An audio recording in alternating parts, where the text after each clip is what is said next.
Welcome to another video, guys. So in today's video, we're going to be talking about Aries. Aries is today's topic. So we're starting off with Aries, Cardinal Fire, and then we're going to go into Leo, and then Sagittarius. So we're going to start with Aries first. So now with Aries, Aries is Cardinal Fire. Cardinal has to do with the beginning. You know, what I mean the initiation of something. That's the cardinal. Cardinal has to do with initiation. Um, then the fixed has to do with life and experience, and then the mutable has to do with death and acceptance and letting and learning how to be more fluid. Like you know, what I mean, utilizing both aspects. So that's very important. All right, so let's get to it. So we got cardinal fire, which is Aries, which is season wise. That is springtime, April.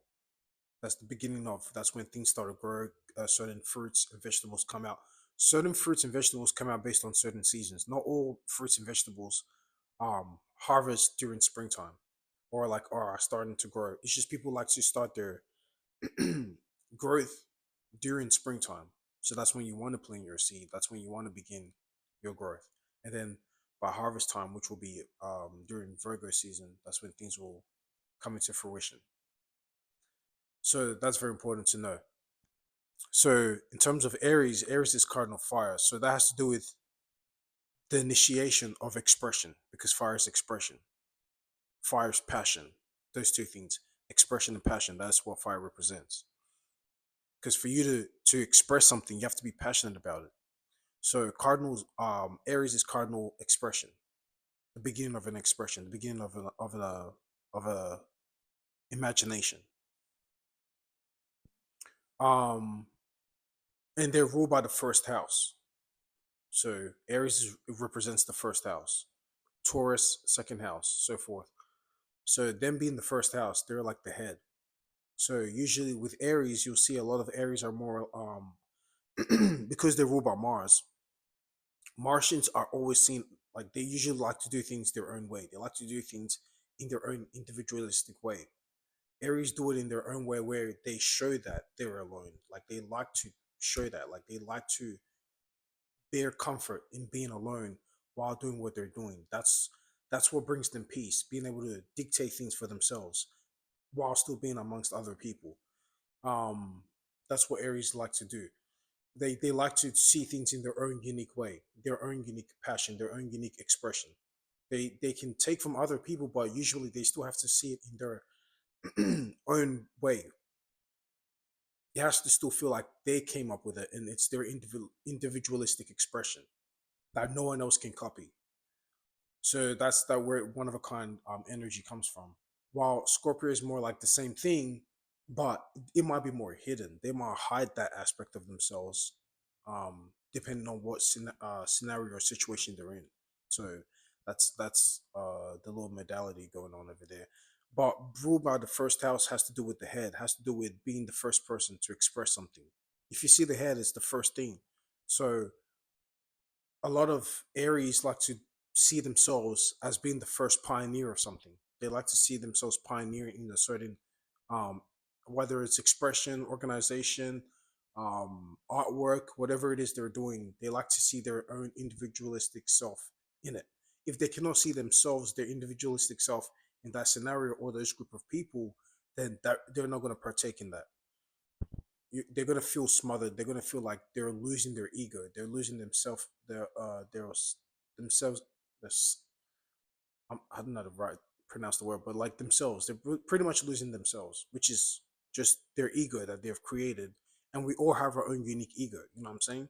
So you have to create your own unique ego that would actually match the way you like to express yourself, and then that's when you feel truly comfortable in what you're doing. But Aries, Aries men and Aries women are very similar, but in their own unique way. I feel like Aries women are more like it's not like they like to do things more. I don't know, say like in the masculine way, where it's like opposite, and then the Aries men like to do things more still masculine, but like they don't.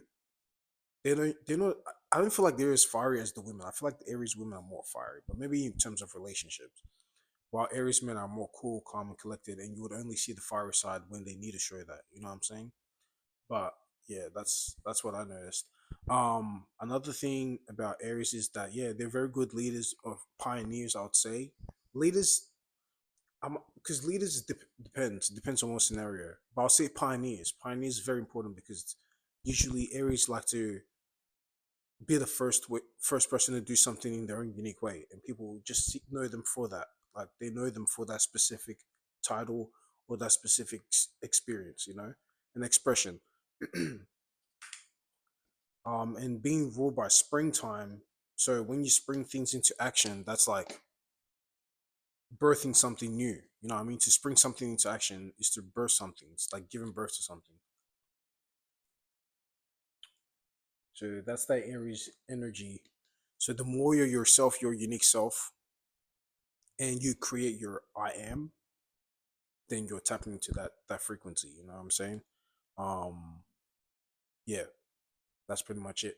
So in terms of relationships, I would say Aries are very Aries would need someone that is a go getter too, someone that is ambitious, that has also their own unique self, their unique sense of self. They can perceive themselves as a unique person in whatever they're doing.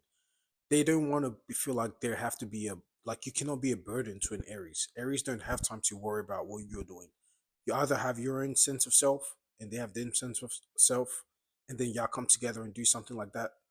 It's like a twin flame type of energy, or um it's going to be hard for them to worry about you and them. You know what I mean? That's more of a Libra energy where they're trying to always balance things, while Aries, they're already worrying by themselves. So they already expect you to worry about yourself. And then that's how y'all come together by worrying about like your own selves, but being together while doing that. And that's what creates a union. So someone like another fixed sign, I feel like a fixed sign will be good for Aries. Maybe like a Scorpio or a Aquarius.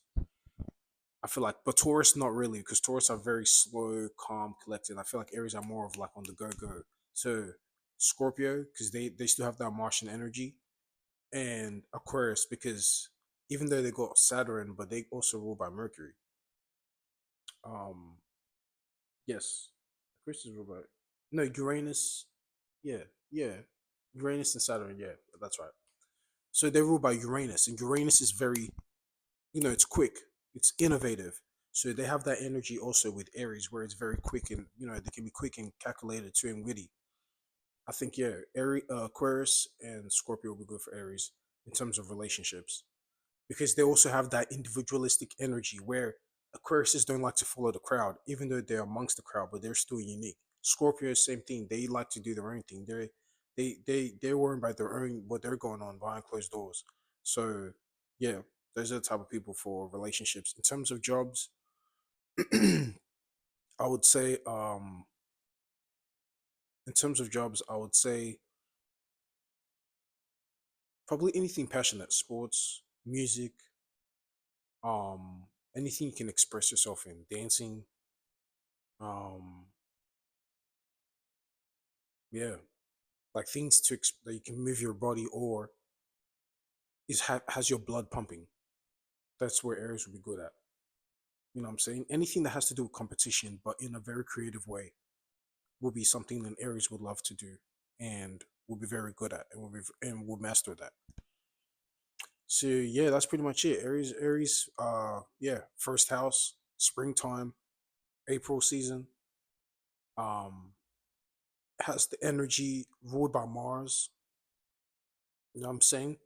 While Scorpio is Mars, co-ruled by Pluto, but Aries is ruled by Mars. And they have the energy of passion.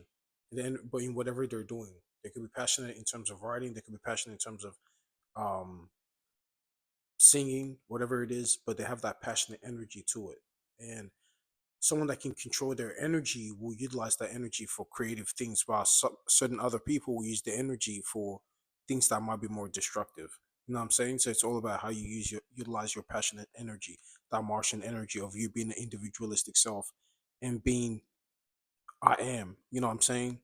and the whatever you create after I am is your Aries energy.